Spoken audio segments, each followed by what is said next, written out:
Emergence, a journey of twin souls into shamanism and Hopi prophecy. My name is Thunder. My family moved to the arid zone, or Arizona, in 1947. Phoenix and Scottsdale, to be exact. It was wild and raw back then.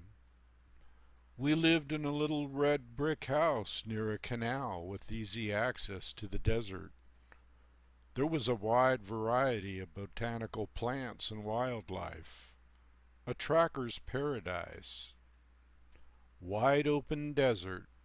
No wall-to-wall condos. It was me, my mom and dad, and two sisters. As a young man, I tracked in the desert with my faithful dog, Misty, and sometimes my buddy, Robert. I became one with the spirits of the land and learned the ancient ways of the Hopi, Apache, and other tribes of the region. I had a date with Destiny, or should I say Natalie.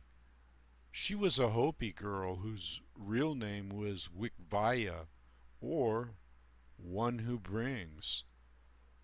Our meeting and holy union was part of a journey best described as being twin souls embarking on a predestined journey of love, enlightenment, and emergence.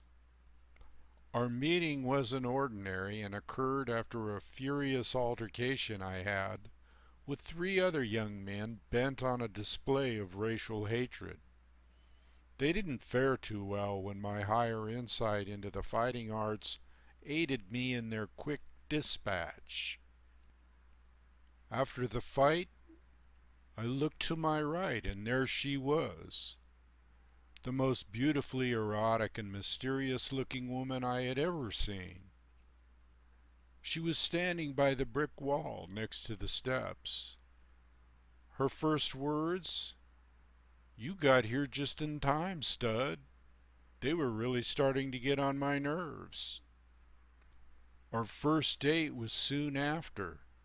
Breakfast at Jerry's Diner, and my life was never to be the same, for the journey had started and the adventure was about to begin. After our first meeting and the soft kiss I received from Natalie on my forehead or third eye, I decided on a trip to my private oasis, Povati, or Clear Water. I decided that trip was in order. It was there that I received a vision and was transformed. I saw a face in the water and emerged into my ancient shamanistic self on a soul level. After I returned home, I made a beeline to my oneness, Natalie, Wikvaya, One Who Brings. Our first apartment was behind a store a block from my house. It was Jack's store, a good-natured old Hopi man who befriended me as a child and had now guided his niece Natalie in my direction at the proper time. It was all part of the plan. Our little studio was a world unto itself, with an inlaid shower and a flagstone patio. Private, to say the least.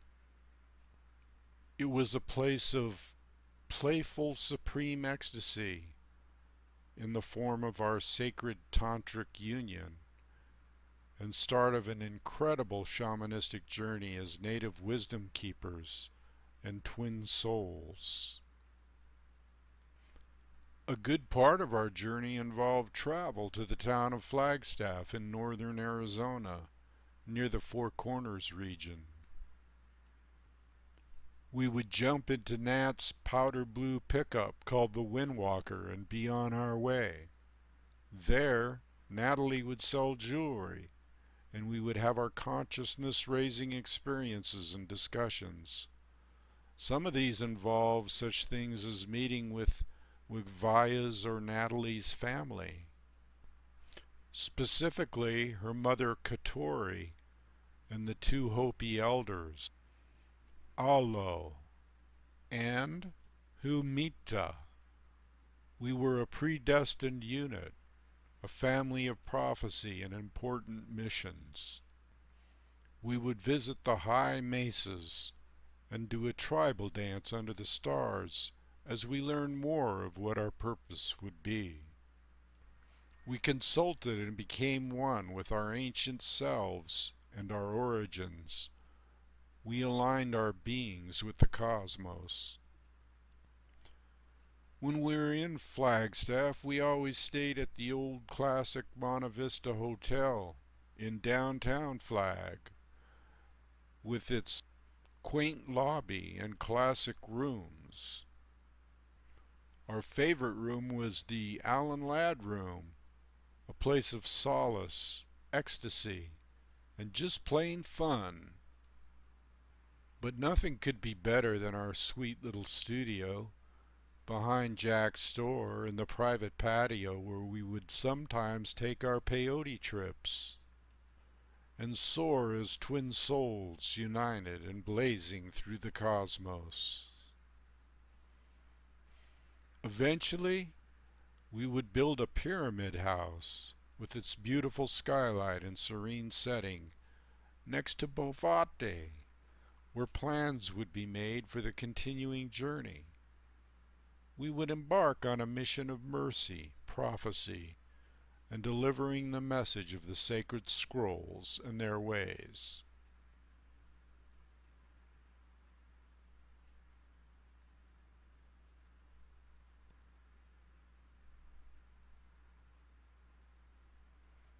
To purchase this and other books, go to the CAMPFIRE Council, campfire-council.com.